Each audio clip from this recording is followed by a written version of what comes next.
Welcome to the second part of the Narrated Trench Crusade Lore series. I thank you for the positive response to the first installment, and hope that you will find this episode similarly enjoyable. Some of the themes discussed may be too graphic for some listeners. If you are easily bothered by such material, you may want to skip ahead to later parts of the video, which I've marked on the screen. Viewer discretion is advised. With that out of the way, sit back and relax as we explore the twisted world of Trench Crusade once more.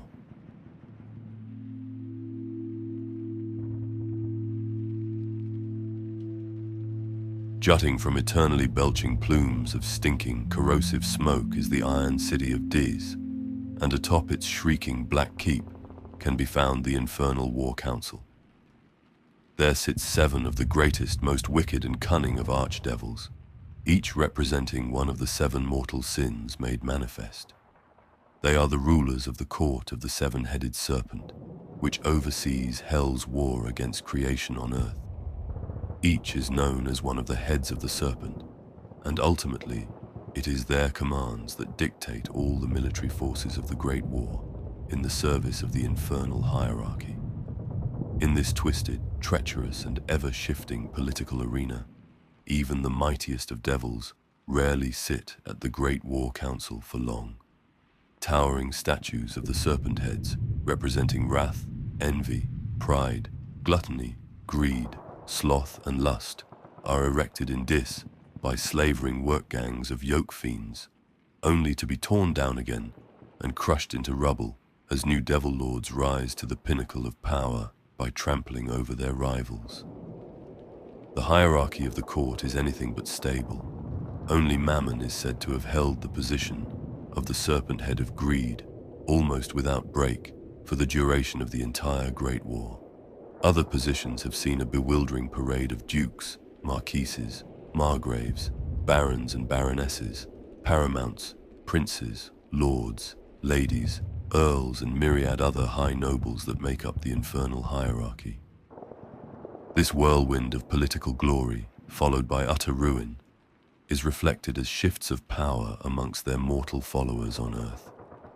The council operates on a majority vote, and often with the thinnest of margins.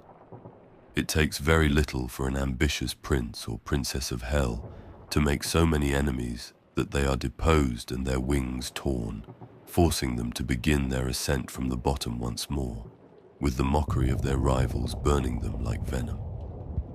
Countless envious pretenders work against the heads of the Serpent, seeking to replace them and gain the glory and prestige that comes with such a lofty position. The might of the demons also waxes and wanes based on how many mortal followers they can corrupt to their cause, and thus there is a constant change in which demon lords can don one of the 7 serpent-headed crowns.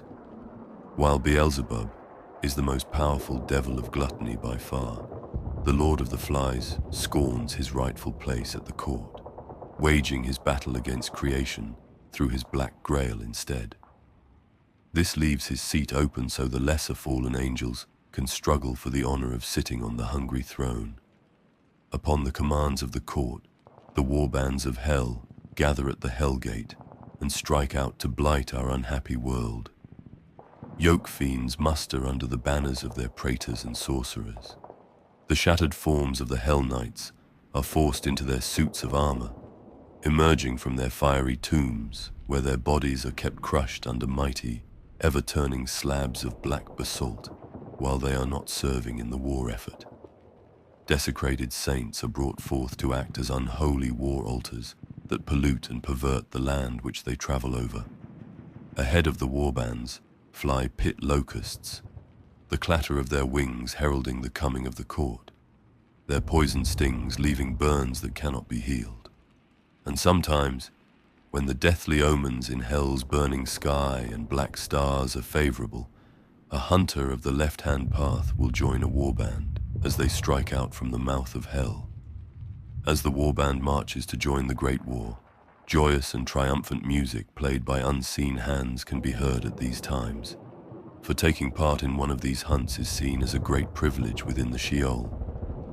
Before most warbands, The whips of the Yoke Fiends drive living human slave soldiers of the court, known as the Wretched. These unfortunate souls possess not a drop of demon blood. They act as disposable shock troops, or are used as subjects of torture to power the Goetic magic of the sorcerers and other users of the dark arts. Captured during one of the hunts of the court, sold to the devils in the heretic domains, or having the misfortune to have foolishly pushed through in the places where the borders of the world are thin, their minds are scarred by witnessing the horror of damnation while still alive. Willing to do anything to escape their fate 1,000,000 times worse than death, they grasp at the thinnest of straws.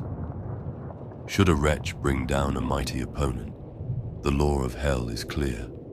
The mortal will gain its freedom in memory and honor of the first rebellion when there was war in heaven, and blood of the angels painted the firmament red.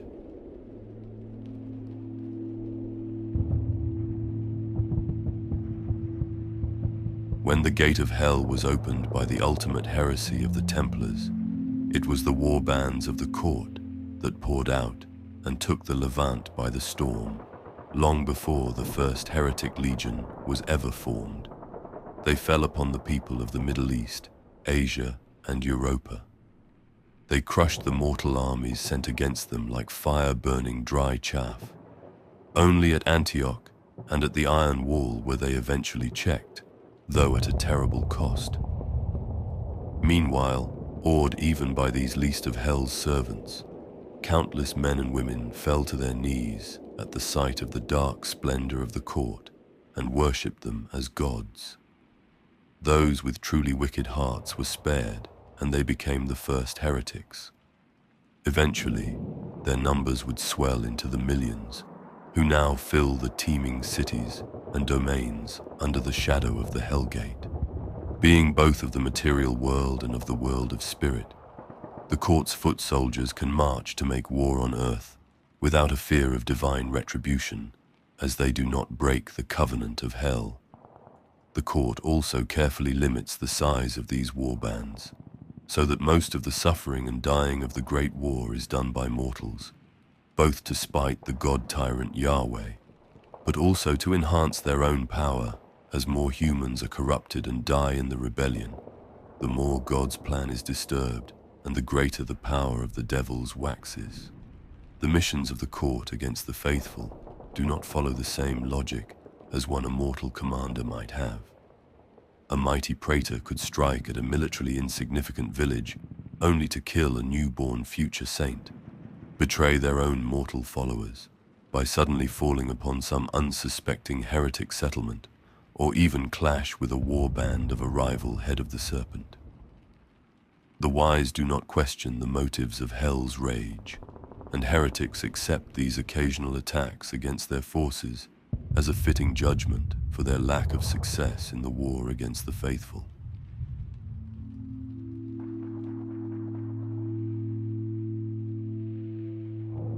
Praetors are demonic commanders and magistrates within a small corner of a fiefdom of a mighty arch-devil or demon lord. Each commands small cohorts at their liege's behest, raised from the denizens within the ever-shifting domains of hell.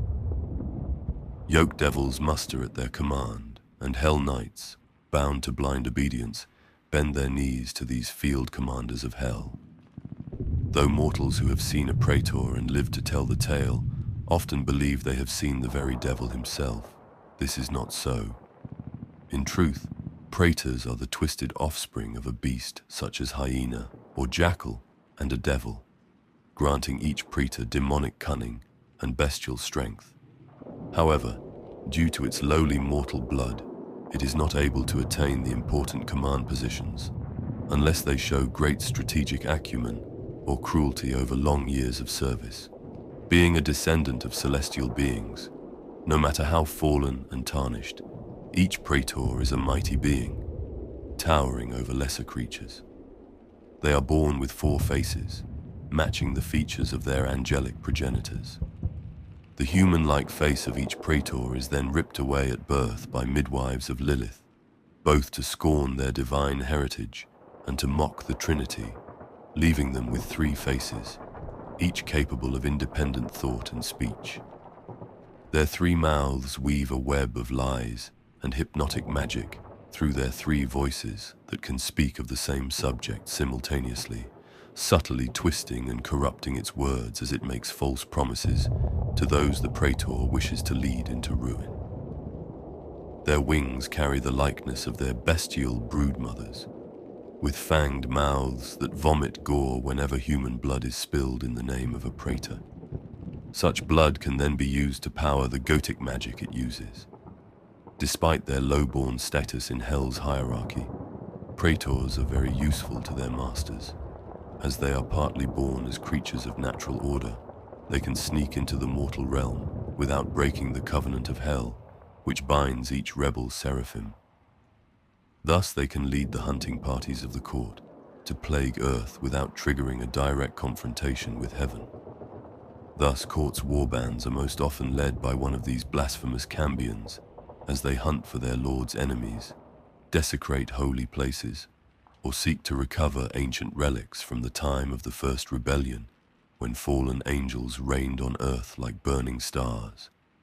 Some Praetors are great warriors, trained in the esoteric fighting pits of the iron city of Dis, while others are schooled in the Goetic arts in the mighty sorcerer's basalt towers. This makes them very versatile and dangerous opponents, even though they can be slain in combat, as part of their essence is tied to mortal flesh.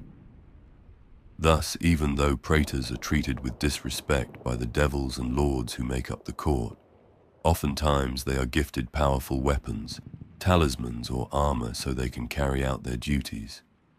In battle, they wield ancient swords, wicked barbed polearms, or storied hunting rifles which are not subject to the laws of physics and time that Yahweh has set. Strange artifacts and relics grant them terrible powers which amplify their Goetic magic. If Praetors succeed in their tasks, they are sometimes granted boons from their lords, further enhancing their capabilities. If they fail, though, they will be given into the hands of those the Preator has delivered into the withering hellfire, or even worse, turned into Hell Knights, their form crushed, broken and shunted into the black armored suits where their broken forms must then serve other Praetors. Some few are said to have performed some great deed in service of Inferno, and rewarded with dark apotheosis. Such a victorious Praetor will have the mortal aspects of their being shorn off from their bodies with pincers of iron, leaving only a pure demonic creature that can finally assume its rightful place in the ranks of the infernal nobility and join the court of the seven-headed serpent as a full-fledged aristocrat of hell.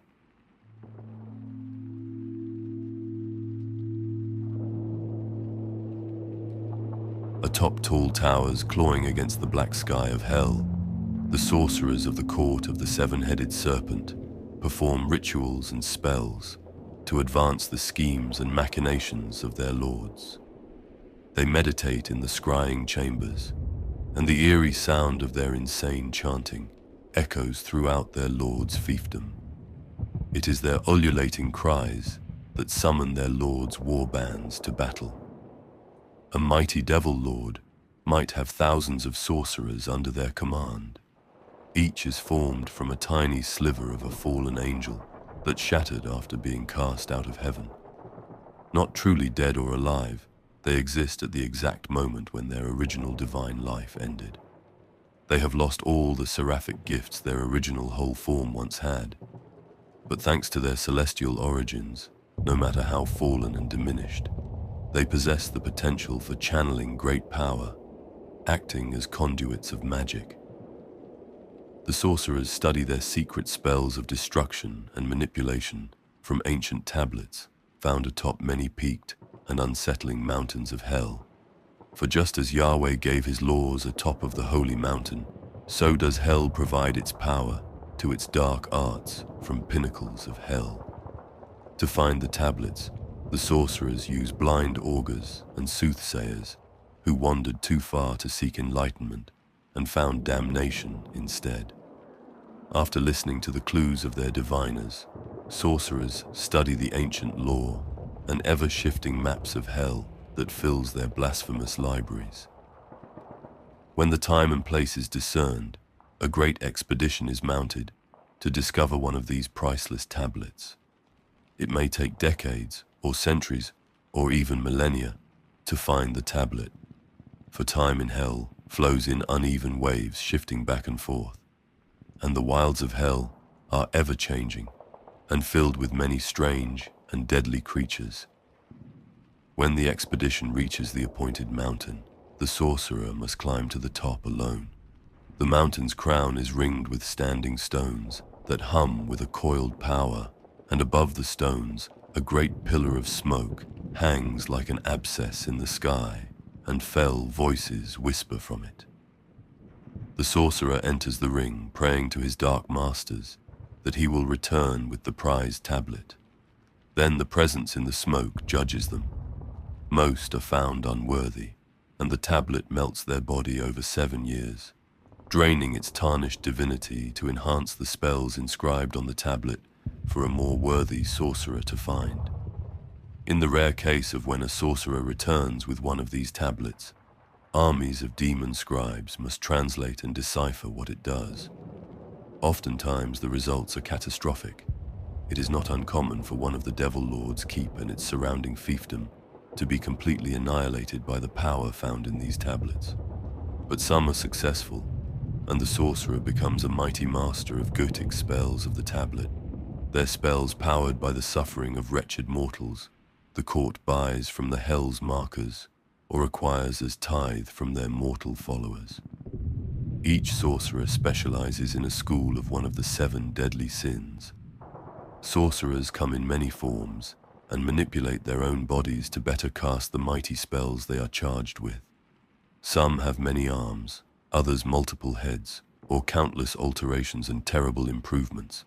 Some self-administered, others by force, based on the whims of the arch-devil and their cabal of high sorcerers who lead their Goetic strategy.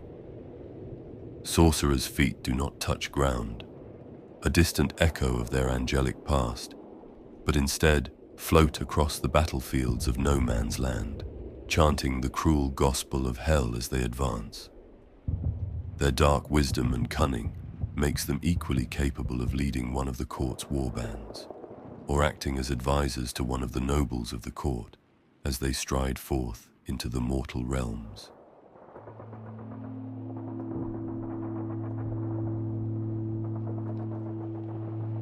The hunters of the court of the 7-headed serpent are followers of the left-hand path. They stalk the primordial hinterlands of hell, where they hunt terrifying beasts and perform vile magics and auguries, using the innards of their still-living prey to discern portents and omens. They follow the hidden paths, the secret ley lines that connect the eons-old shrines and ruins that still endure in the cancerous, tortured wilds of hell. The hunters haunt the remnants of kingdoms, the sites of ancient battles and places of legend long forgotten by the scribes and cartographers of hell. In solitary rituals, the hunter makes appalling oblations before these forgotten shrines, genuflecting and making obeisance to enigmatic beings of awesome power whose names even the archdevils have forgotten. To arm themselves, the hunters perform strange rites upon their left arm, driving into it nails of infernal iron, forged in the foundries of the city of Pandemonium. Their left arm grows into wicked shapes, often taking the form of a powerful hunting bow that fires arrows made from the hunter's own diseased blood. Such darts can be used for many purposes, killing their prey outright, paralyzing them, or causing them to see visions of their own demise. They wear the pale skins of the star-gazing oracle beasts that wander the burning plains of hell in great herds. The eyes of the oracles are alive even after their death, and watch out for the new master that wears their skin as a cloak. When called to war on Earth, the Devil Lords can really only hope the hunters answer to their summons, as the hunters do not always listen. They prefer the solitude of the wilds of hell, where they can ruminate upon its vile majesty and consider the orders from the princes of hell as suggestions at best. When one can be persuaded to join the hunt of the court on earth, they can traverse the paths of no man's land just as easily as the wastes of hell, for the ley lines of hell are reflected upon the fallen creation, allowing the hunter to move unerringly through any terrain, find perfect ambush spots, and disappear into the shadowy spaces where the barriers between worlds are weak. They are experts at hunting and capturing mortal prey and bringing them to the nobles of the hunt, or causing indescribable pain on humans that can be used to power the greatest of Goetic spells. In such hunts, they carry a tormentor chain as their other weapon of choice, a wicked hook with a barbed chain that extends and twists upon contact with flesh, capturing their target and ravaging them with pain, yet rarely killing them. The hunter mocks the fate of its prey while dragging it to slavery in the court, to be used as playthings whose pain and suffering elevates the infernal magic of its new masters.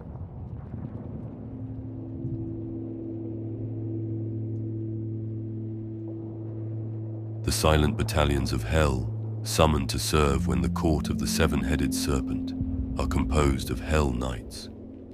Their ever-burning banners stream as they march to war, carrying out the bidding of their masters. They are the bannerets of the high lords of the court, champions who respond to foolish mortals daring to challenge the hunting parties of the serpent's nobility, who embark on hunting excursions beyond the gate for their amusement.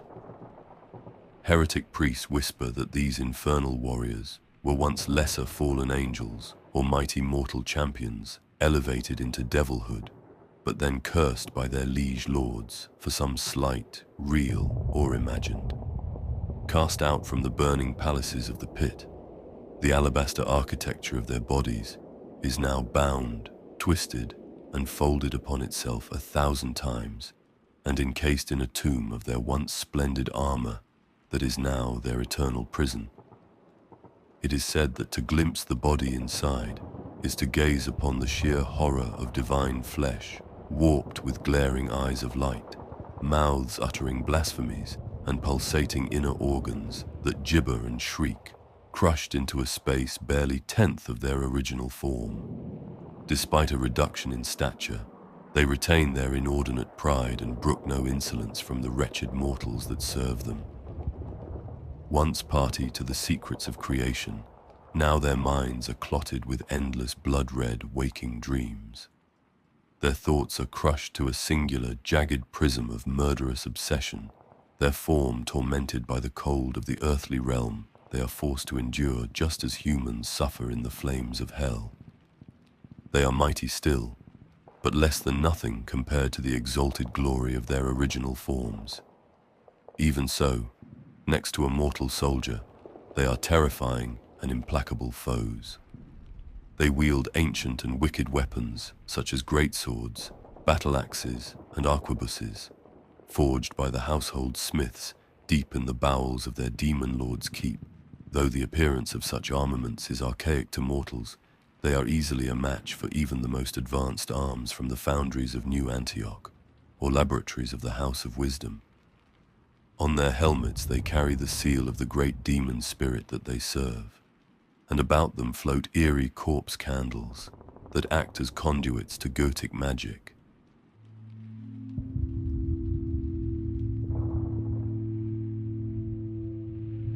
Yoke Fiends are the twisted stillbirths of cursed devils, 1,000 generations growing ever more debased and feeble, and crossbred with beasts of the field by the sadistic infernal bio-priests. These least of all demonkin are kept in servitude until even after the stars go out. Lacking intelligence, tortured by their own perverse existence, and filled with malice, they are fit for nothing but the crudest of tasks. In the innermost chamber of their black heart remains a tiniest polluted shard of divinity, the cruel legacy of their once angelic forefathers. This dim knowledge and their repulsive fallen state fills the Yoke Fiends with unending hatred and envy towards any untouched part of the creation. Throughout the endless plains of hell, Yoke Fiends keep the great boiling cauldrons constantly lit, feeding the fires with the damned. They gleefully throw the endlessly shrieking souls into the boiling vats of pitch, the torment of others being the sole consolation of their miserable existence. In work, gangs 1,000,000 strong in the vast quarries, the yoke thralls cut the ubiquitous black stone with which they erect the great towers, keeps, ziggurats, and towers of hell, monuments glorifying their own bitter enslavement. Yoke Fiends torment the league's long columns of the still living damned as they march into the lake of fire, whipping them incessantly with scourges fashioned from the nerve bundles of still conscious victims. This colossal human suffering in turn powers the Goetic magic of the archdevils and their mortal servants, as it disturbs God's plan for the universe. When called to war, the bellows of these brutal creatures shake the very foundations of their Lord's manse. They are given simple but wicked weapons, and they delight in the pain they inflict with them. Axes, spiked clubs, curving hooks, pitchforks, and even simple firearms loaded with shot of infernal iron are given to these monstrous creatures. A yoke fiend stands some 7 to 8 feet tall, with layers of shivering fat and muscle branded by their masters and carved by the knives of the hell priests to mark them as property of the greater demons. They exhibit bestial features such as horns and hooves of cattle or goats, ape-like limbs with immensely dense bones. They hate seeing their own reflections, as in their heart of hearts, they know the beauty and glory they have lost for all eternity.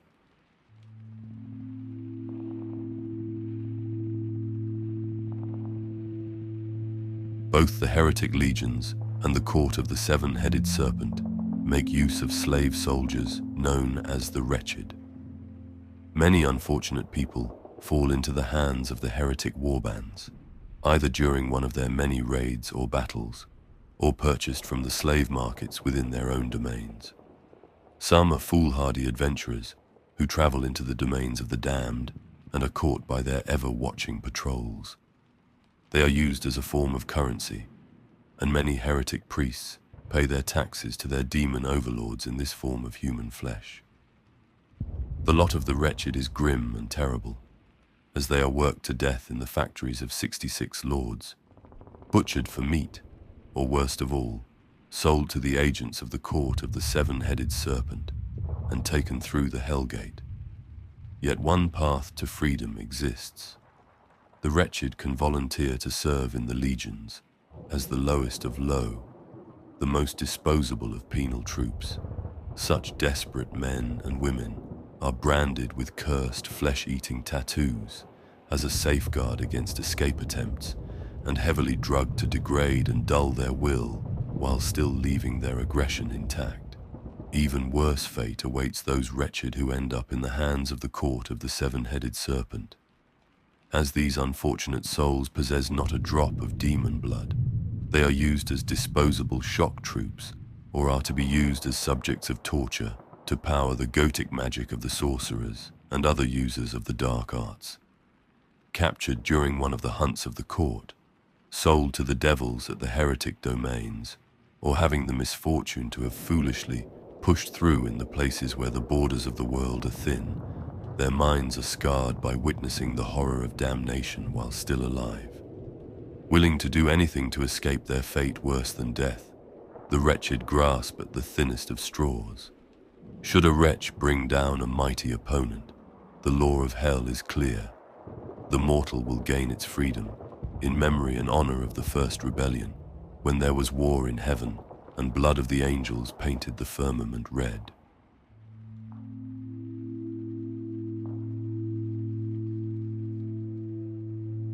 When the court of the seven-headed serpent hunts on earth, a great pall of smoke precedes them, and out of the smoke, the baying and buzzing of the pit locusts heralds man's doom. Some tales say they were sealed behind the filth-encrusted bronze gate for eons beyond measure, waiting until the key that opens the bottomless pit was turned in its lock. Others say they are the debased remnants of once proud angels, lesser Ishim, that debase themselves at the sacrificial altars to Baal or Moloch, and gorge themselves on the blood of victims offered to the graven images. In their bloodlust, they forgot the hidden knowledge of the universe that was their birthright. They haunted the deep and dark places of the earth until they were called forth by the great battle horns of hell.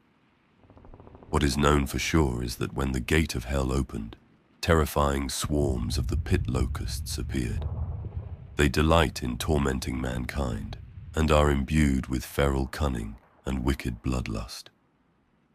In the first battles of the Great War, which saw the Levant overrun in a string of great victories, the pit locusts were instrumental in scattering the formations of the humans who refused to bend the knee to the nobles of hell.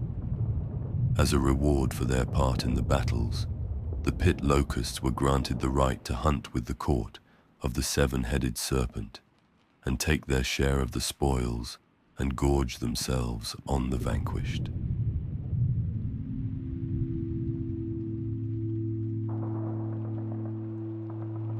Desecrated Saints are the most prized possessions of the Lords of Hell, men and women who once were destined to become saints, great prophets or holy ones according to God's plan, but who were led astray and fell from grace.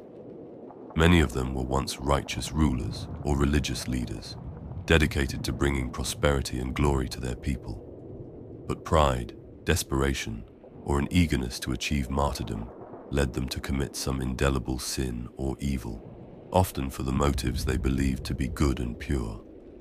Some sacrificed living humans thinking it was what demanded of them. Others carried on wars after they were commanded to stop, or sought to do miracles through magic. When their deeds led to their downfall and death, they were entombed inside unholy reliquaries, only to wake in hell, still encased in the shrine that had now become their prison. Desecrated saints are kept as a symbol of pride by the mighty devil lord who corrupted them.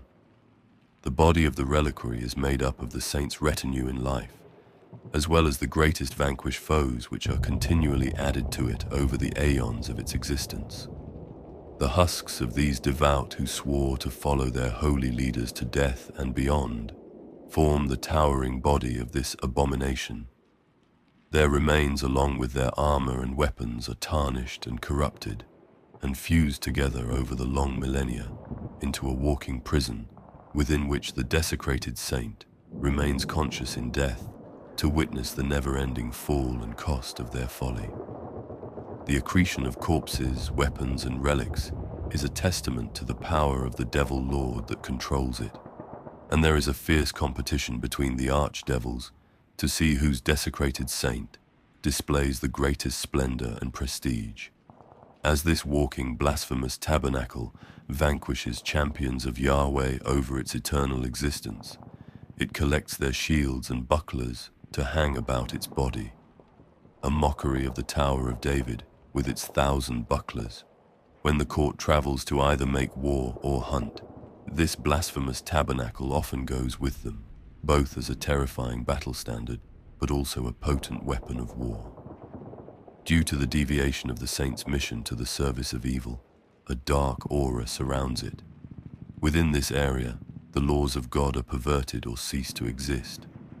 Down is up, strength is weakness, and the strongest of shields and armor are brittle as glass. In battle, it wields a variety of once holy weapons and debased relics, bringing the very power of hell on earth in a way not even the mightiest mortal heretic ever could.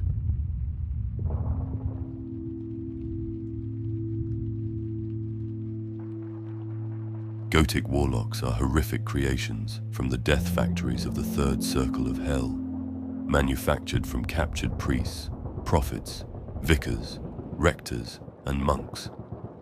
Fiendish machines first burn their flesh away with hellfire, encasing the still living skeletons in an infernal suit of armor and stamping them with Goetic runes.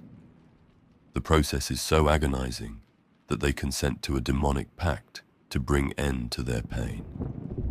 Thus, a new Goetic Warlock is born, ready to hunt the living they once swore to protect. The mere gaze of the warlock causes necrosis, and in close quarters, they embrace unsuspecting enemies with their iron claws, using their Goetic magic to gate themselves to a secluded location where they can finish their victim by slowly shredding them apart. Their favorite method is by skinning their victims alive and using their gruesome trophies as repulsive vellum to write grimoires and unholy religious texts, or wearing the faces of their victims to power their illusionary spells to confound their enemies. Due to the rarity of victims required to create Goetic Warlocks, they are only assigned to the heretic commanders with the greatest renown, need, and with the right connections in the twisted web of heretic politics. Mammon, the great devil of greed, sells the services of his own personal battalion of warlocks to the highest bidder.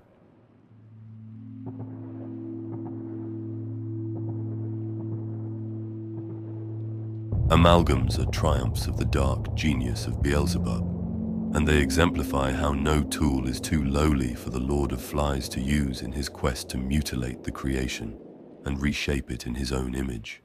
Gluttony is the sovereign domain of Beelzebub, and this deadly sin becomes personified in the form of the amalgam. It is by no means limited only to the voracious appetite of the amalgam to consume and absorb biological material. It is about an insatiable desire for more pleasure, more power, more comfort, more consumption. Hunger blinds the Lord of the Flies to the needs of others. Such is the demonic will that makes the amalgam gather itself from the cast-off detritus of the battlefields, a titan of undead flesh made from broken and discarded instruments of war. Amalgams arise in places where discarded pieces of living or dying flesh can be found. Fresh mass graves, the catacomb trenches, and charnel houses overflowing with the dead and the dying.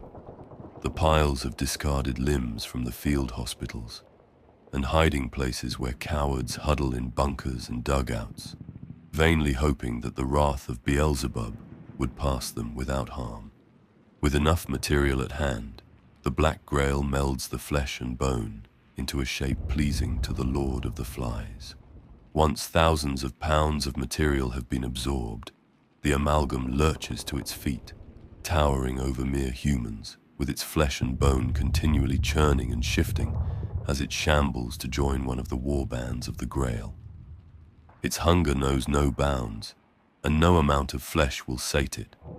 Many are corpulent to the point of bursting, with their flesh seeping fluid and mulched meat from weeping tears, but this in no way lessens its voracious appetite.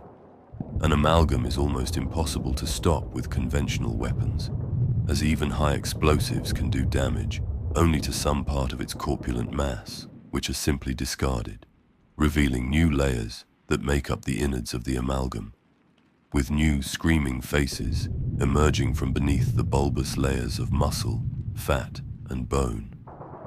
The huge mass of this monstrosity makes it impossible to pin down by mere humans, as it brushes aside even the mightiest champions of the church like chaff in a foul wind. As it stumbles through no man's land, the amalgam gathers pieces of burnt tank armor and uses them as crude shields. It devours guns of all shapes and sizes, which then protrude from within its vile mass and unleash an endless cacophony of infected bullets.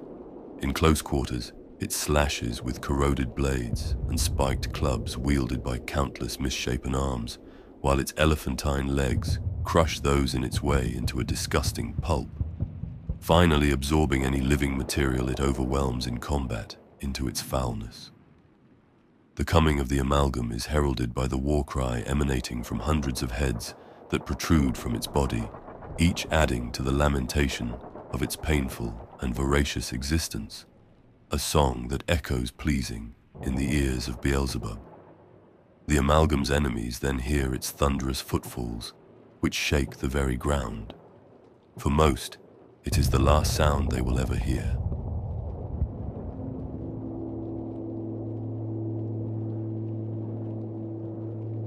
The greatest threat that the Black Grail poses is not the foul, poisonous miasma that spreads its corruption, nor the clouds of diseased iron locusts and flies it unleashes, nor even the horrific half-living warbands that plague the land as a wasting disease ails the body. The hegemons of the Black Grail are the final, most horrific evolution of Beelzebub's dark master plan for befouling creation to take vengeance against Yahweh. When the Black Grail is allowed to spread unchecked, then eventually enough living things will be tainted, and so many thralls, amalgams, heralds, and other blighted servants of the Lord of the Flies swarm in one place they can become host to a hegemon of the Grail, a terrifying shadow of Beelzebub on earth. The metamorphosis begins with strangely beautiful chanting. The servants of the Grail call out to Beelzebub from their ruined mouths, singing plague hymns that give praise to his beautiful creations and petitioning him for aid. Thousands or even millions of innocents are sacrificed. Their bodies are cut open and their entrails arranged into a sprawling mandala of inscrutable and powerful sigils. The air grows thick like mud. Swarms of flies coalesce into strange and ominous symbols. A dreadful abscess forms in the sky from which great bolts of diseased blood strike the tortured earth. The chanting servants of the Black Grail, still holding the living and suffering humans within the foulness of their bulk imprisoned, slowly march into the center of the mandala. In an agonizing ritual, they meld together into a putrid mound of colossal proportions. As the last vestiges of the human hosts melt away, this quivering mass transforms into a new and terrifying shape. If not destroyed by holy fire, then within 13 days, an armored titan crowned by a swarm of Beelzebub's winged children rises from the swarming mass of twisted flesh. Thus, a hegemon of the Black Grail is born, a nightmare who walks the earth. The powers of a hegemon are beyond those of any other creation of the Black Grail. It can extend the corrupting power of Beelzebub into graves and morgues, so that even in death there is no escape or respite from the Lord of the Flies. In battle, the 100-foot monstrosity can challenge entire battalions of infantry and whole tank corps. It has the twisted and foul wisdom and genius of a lordly fallen angel. Thus far, only 2 hegemons of the Black Grail have risen during the Great War. One was slain by Paladin Angelier, who tragically perished in the duel. Another was defeated by the living Saint Joan of Arc during the Corpse Wars in the year 1429. The Church and the forces of New Antioch are determined never to let another hegemon rise ever again.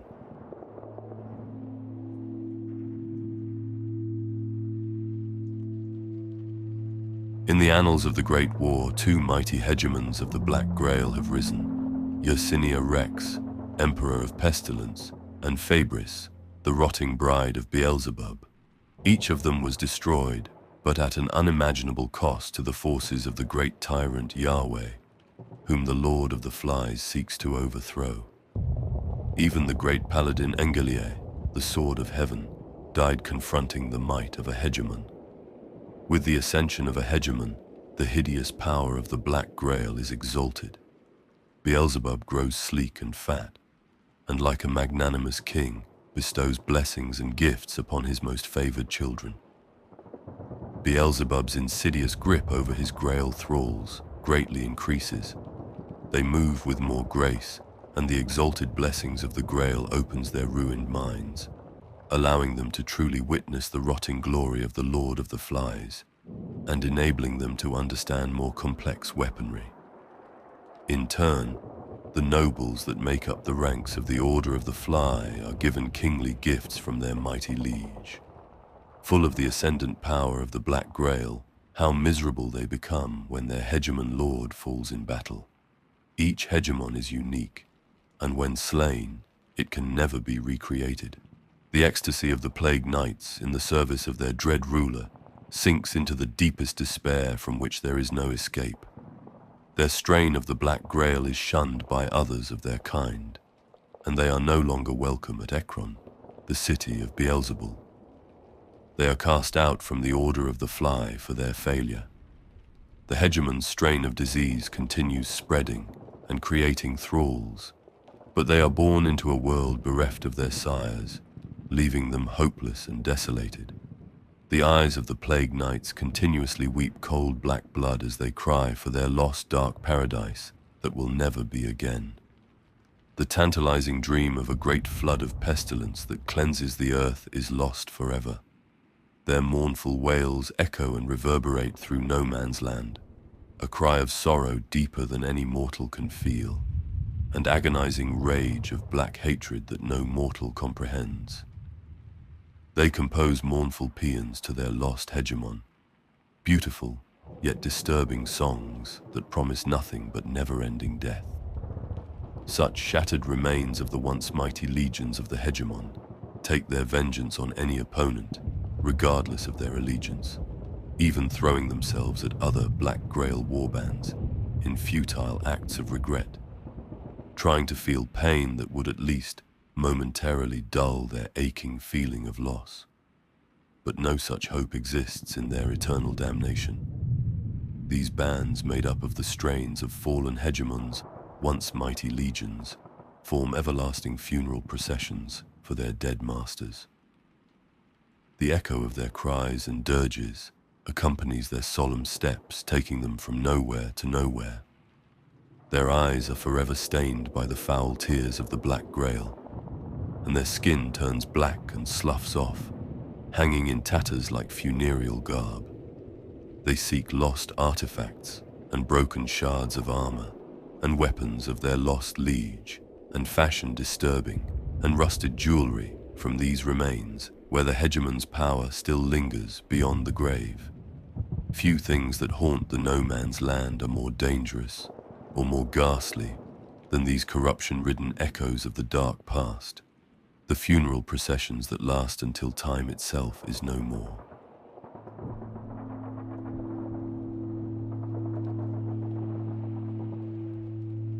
In the immediate aftermath of the ultimate heresy, the princes of the Church faced a terrible dilemma. Never had the faith needed its finest warriors as desperately as now, when the armies of hell threatened all creation, and yet the traitors that brought this greatest of calamities came from the very ranks of the holy military orders sworn to protect the Church. How could the faithful trust their knights ever again, as they had proven to be so susceptible to temptation? After much deliberation, the Council of Saints offered a solution. To demonstrate repentance for the great heresy of the Templars, every single Crusader Knight was to swear an oath of penance. Whomever joins one of the military orders of their free will is condemned to damnation with but one path to salvation, dying in glorious battle against the infernal powers. Should they meet their end due to illness, accident, or old age, they would be denied the last rites and buried in unmarked pits of the damned. Their vows are enforced by the 4 rites of passage, which not only enhance their bodies, but also bind them to their holy oath in this world and the next. This made any further heresy impossible, albeit at the price of an initiate's soul. There are thousands of different Crusader orders from across Christendom. Some, like the Knights Hospitaller, are officially sanctioned by the Church, with entire armies under their direct command. Other orders are small, with but a handful of dedicated zealots, whilst others are not even sanctioned by the Church at all. These might come from strange sects with bizarre beliefs that are uncomfortably close to heretical, such as the Order of Iscariot. The Church tolerates their existence as long as they focus all their resources on the Great War, and the 4 rites bind them to fighting the heretics.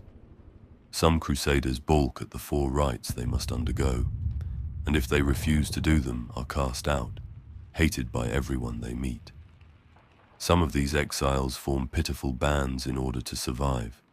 Others are tempted by the promises of the archdevils, and fight under the banner of one of these powerful lords of hell. Many of the Crusader orders have forgone the static chapter houses and commanderies from ages past, and instead opt for chapter hulls. These are great machines with caterpillar treads, surmounted by a stone or iron keep, and bristling with statues and weaponry. There the Crusaders carry out the various tasks of monastic life, all while traveling to the deadliest regions of the Trench Crusade. They seek out the most vicious, brutal, and deadly enemies and battles. This serves a dual purpose of the knights never settling in one place too long, for they are admired for their prowess in the Great War, and loathed for their ultimate heresy in equal measure. The amplified chants of the Crusaders as they march to war in their thrice-blessed armor can be heard echoing across the battlefield, striking fear in any opponent who follows the path of damnation. Entry into the Crusader orders is strictly regulated by certain tests and rites unique to each, but there are 4 rites of passage that enforce their oath are as follows. The first rite, propagation of the faith. The Crusader novitiate is subjected to a months-long period of indoctrination, both through studying the precepts of the Crusader order, as well as being subjected to endless broadcasts of propaganda films from the Ministry of the Propagation of Virtue. The lessons are fed directly into the optic nerves of the initiates by the esoteric, mind-altering machines of the ministry. The second rite, the chemical baptism. The Crusader is immersed in a bath of powerful holy chemicals, specifically created to change their body chemistry and grant great strength and stamina. This comes at a cost, as the terrible fumes ruin their lungs, making it necessary for them to breathe from tanks of oxygen enriched with incense. Their larynx, usually riddled with cancers, is removed, and in their place an amplifier is installed, allowing them to speak. The third rite, the armor of God. The Crusader is then taken to the order's surgeons, where they must endure the most painful rite. Their bodies are inscribed with gilded arcs of scripture, the words of their God written in golden ink across their body, as well as within. Their body is flayed open, and an oath of penance scribed upon their very bones, after which they are sewn up and left to heal. These holy scripts ensure immediate death and damnation should the knight waver in their commitment to God and Church. The fourth rite, healing visions. After their painful surgery, the Crusader is sent to the healing ward. Their recuperation might take several months, and the entire time they are subjected to a battery of powerful mind-altering drugs. The Crusader's mind is open to what surely must be the voice of God, and there are many scribes huddled around these recuperating Crusaders, furiously scribbling as they attempt to capture each prophetic utterance.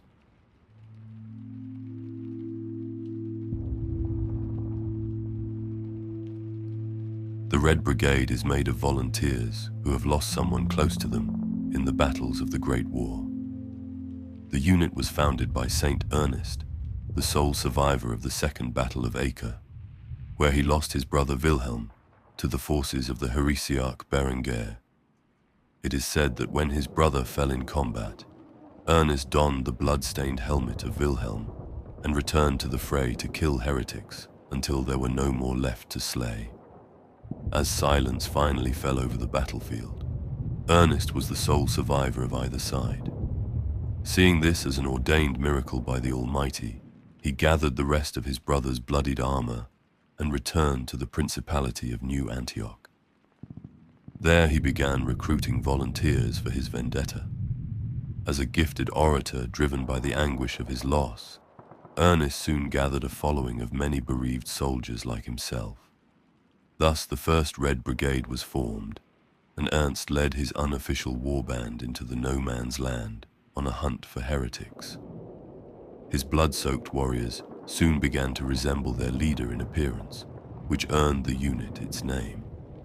Their skill and cunning on the battlefield caught the attention of the throne of New Antioch, and the Red Brigade was recognized as an official unit in the ducal armed forces.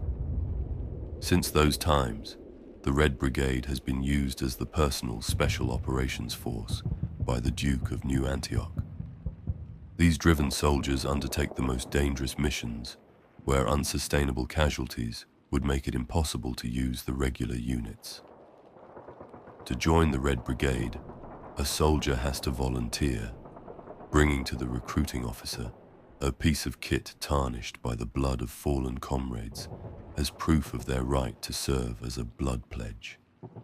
As a unit under the direct command of the Duke, the Red Brigade is granted many privileges while garrisoned within the city. In addition to arms and provisions from the city's stores, their barracks are located at the Ducal Palace, and before the Red Brigade leaves for a mission, they dine at the table of the Duke and his closest officers, in a lavish banquet known as the Feast of the Dead Men. Due to their propensity for hunting high-value targets, the Red Brigade is supplied with warhounds from the kennels of the Duke. These loyal beasts give solace and companionship to the troopers, and have been trained to provide the soldiers with grenades in the heat of battle, when the Red Brigade strives to take heavily defended enemy strongpoints and trenches. Malinois, wolfhounds and mastiffs are especially popular and much loved by the soldiery of the unit. On the battlefield, the brigade operates deep behind the enemy lines and takes on missions such as cutting supply lines, strikes aimed to eliminate senior heretic commanders, and surprise assaults on elite formations on the march. They even operate in the parts of the no-man's land claimed by the Iron Sultanate, much to the displeasure of the Sublime Gate. The brigade has even struck at the domains of Beelzebub around the cursed city of Ekron. They live off the land, seeking no noble patrons and trusting only in God and the Duke. Red Brigade are a grim and silent unit, haunted by their losses and long patrols in enemy territory. Often yearning to be reunited with their lost ones, they are willing to accept missions where death is almost certain. This self-destructive attitude chafes many members of the clergy, who do not condone the existence of the unit, as suicide is a mortal sin. However, the brigade has proven itself to be so useful to the Duke that the red armored troops have seen continuous service for decades. After each fray, it is the task of the quartermaster of the brigade to gather the arms and red armor of the fallen and redistribute it so new recruits will have a real, tangible link to the fallen. But when faced with a battle where the commander of the brigade sees there is no hope of survival, it is customary to dispatch one of their soldiers back to New Antioch in order to notify the Duke of the unit's demise.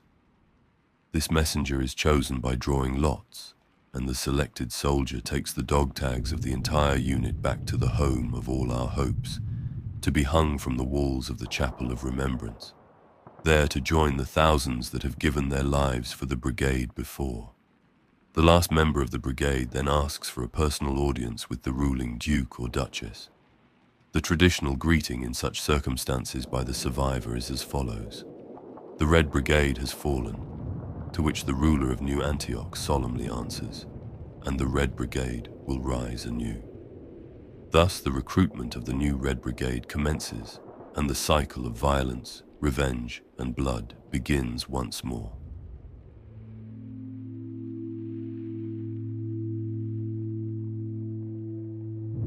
Most of what once was the ancient realm of Egypt now rests under the shadow of hell and stronghold of the servants of Prince of Greed, who has long dreamed of plundering the whole continent of its riches. Beautiful Alexandria and even mighty Cairo have fallen, their ports serving as anchorage for the heretic fleet and mustering grounds for the heretic legions as they strike south and west. But thus far, Mammon's plans to completely sweep the northern coast of Africa all the way to Mali and Aksum has been frustrated. For this front is every bit as bitterly contested as the European theatre of war.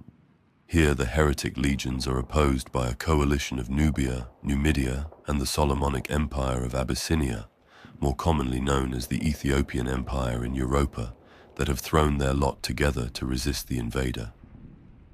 Blood stains the waters of the Nile red as the coalition struggles to contain the grinding offensives of the Legion of 10 golden horns that serve Mammon.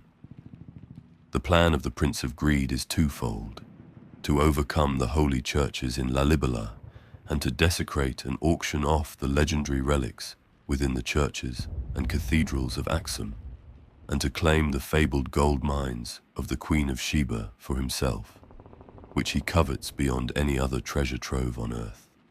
War has honed the soldiers of Ethiopia into masters of mobile warfare and taking the enemy on in loose formation, a style of fighting well suited to their rugged country, where few roads do not allow for easy movement of large armies.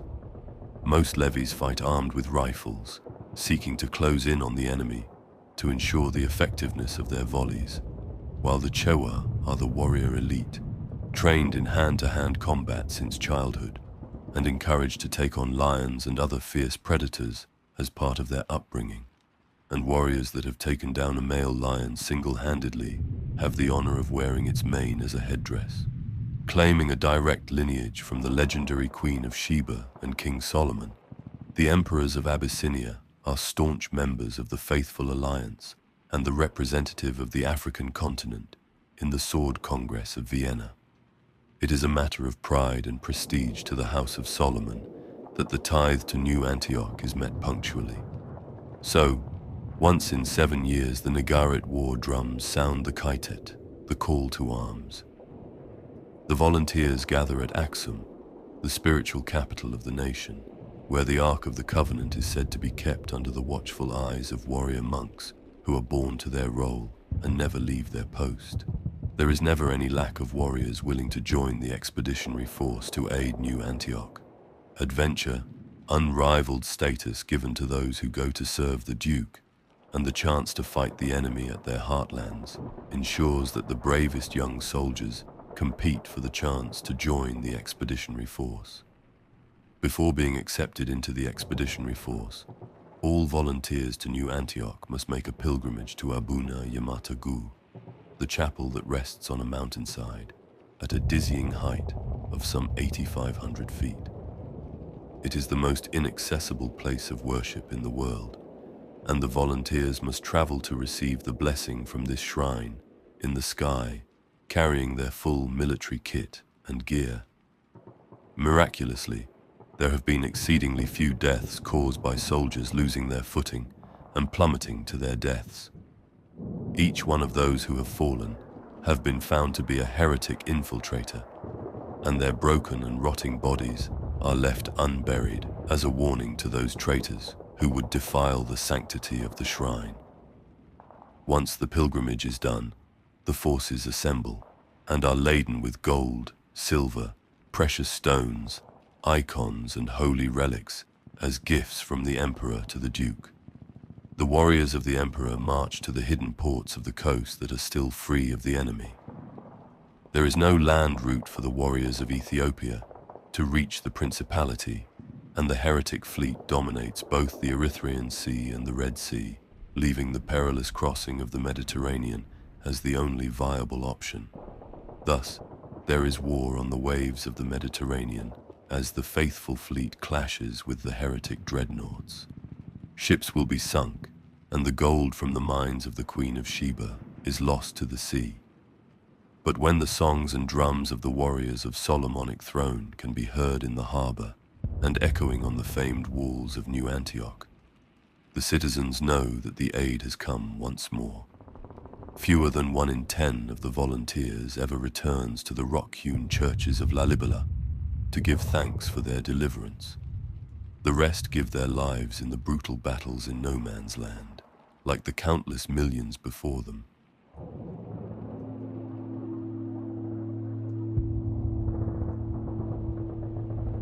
In the well-guarded chambers of the Holy See, under the watchful eyes of the Swiss Guard and hand-picked contingent of winged communicants, rest the greatest treasures of the Church militant, the collection of true remains of saints.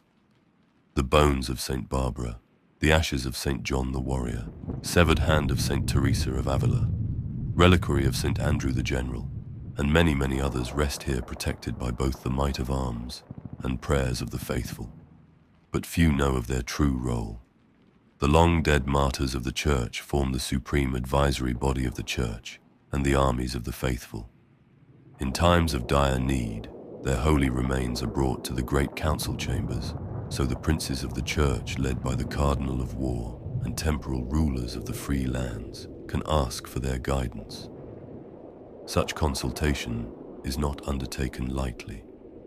Only truly vital issues, such as dispatching one of the irreplaceable paladins on a mission to Inferno, opening up a new front in the Great War, or determining the hidden plans of the Lord of the 66, are worthy of the attention of the Council, for it is a costly and perilous ordeal. Reliquaries holding their remains are brought forth, and cables are connected to the machines of the Synod of Strategic Prophecy to establish communication to the souls of the saints. Then finally, the tacticians of the Synod, the purest and the most gifted, attach their spinal cables to the prophetic machines so the saints may talk through them. It takes long years to train a tactician, but the mental and physical strain of communing with saints ages them at the rate of a year per heartbeat, and even then they might not succeed. Sometimes the link between the tactician and the relic saint is weak. Their voices are a mere whisper. At other times, they speak a long-forgotten, incomprehensible language that the scribes of the Holy See struggle to decipher. And these are not the greatest of the challenges either. The infernal powers are well aware of the Council, and through the corrupted saintly relics they hold, the great lords of hell are roused when the Council is in session and set forth to challenge their hated opponents with their unholy willpower. On such occasions, a fierce spiritual battle then takes place, and the skies above Rome burn with hellfires and flashes with holy light. The immense strain the devils put on the tacticians ages them. They enter the chamber in the flower of their youth and come out of it as ancient, decrepit husks. Many are possessed by the most spiteful demons and rend themselves apart to disrupt the ritual. In proportion, the casualty rates of the Council are greater than the trenches of the Great War. Nor are the saints infallible. They hold great knowledge as they did in life, and advise the cardinals of war as best they are able. But their advice is often given as revelation that is hard to decipher, and not all of the relics guide humanity faithfully. There are cleverly wrought forgeries by the heretic necromancer clerics, disguised by allusions to fool even the most experienced examiner priests. A corrupt relic saint can wreak great havoc at the very heart of the Holy See. Demons can use them as conduits to mislead the Council, or learn the identity of its secret members so they can later be targeted by Death Commando assassination squads. Some are true relics that the heretic saint hunters have discovered, infected with might demons and then reburied.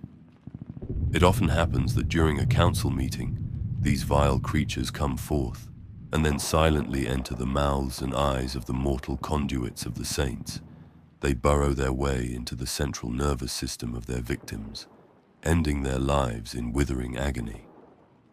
Taking into account all these tribulations, it is no wonder that the papal expedition forces are continually scouring the world for true relics of saints to strengthen the Council, and the Supreme Pontiff pays handsomely for curated relics brought forward by the warbands scouring the no-man's land.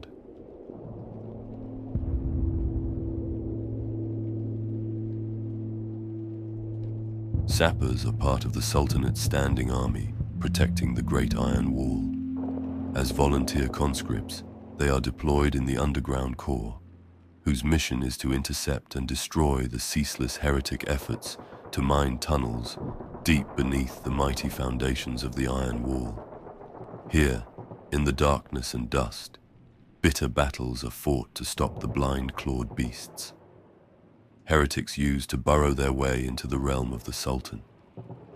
Most die in heretic underground assault squad ambushes, or in the numerous cave-ins where death comes slowly by being buried alive.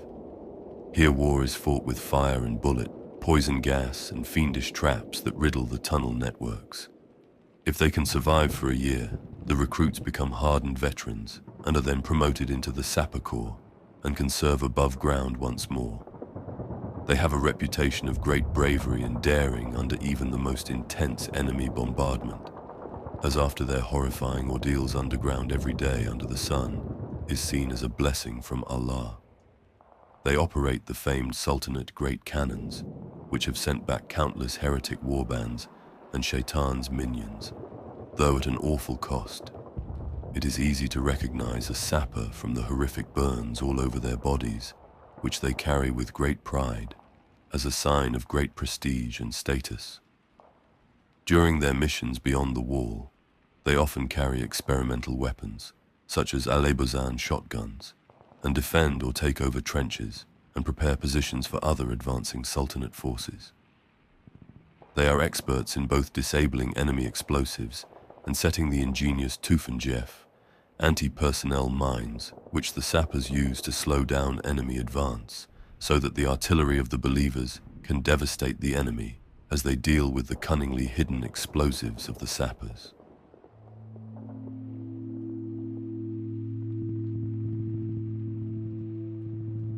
If you are still listening, thank you.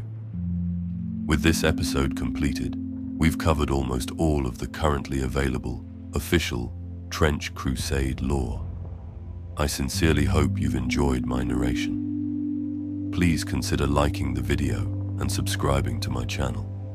I hope to see you next time when we have more lore to explore.